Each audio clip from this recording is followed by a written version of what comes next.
后来，甲镜头刷到立法院来看，这个日本政府确定伫2年后要甲福岛核电厂的核废水排入到大海。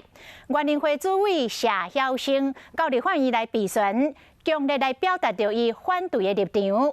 针对着日本的副首相麻生太郎，伊讲啉核废水无代志。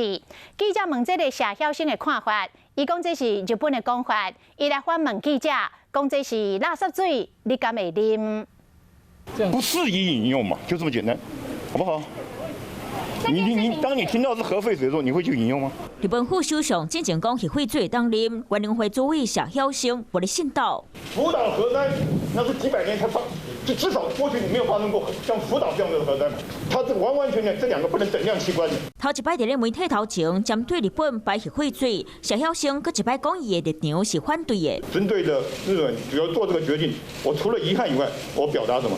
表达我反对。不过进前主席代表谢中庭伫咧人面前讲到台湾核电厂的垃圾水嘛是排要去大海，刘伟质疑这个言论敢有妥当？原民会外交部安尼应。我只能针对的专业的部分谈专业的事情。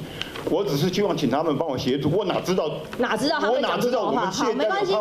那我们外交部知不知道台湾排放的核废水跟日本排放的核污染水是不一样的？外交部知道吗？不知道，但是您不知道好，来，谢小新主委，我们都有转达。谢主委。有关到台湾人的健康，核废水排放的争议，就看政府变怎监督。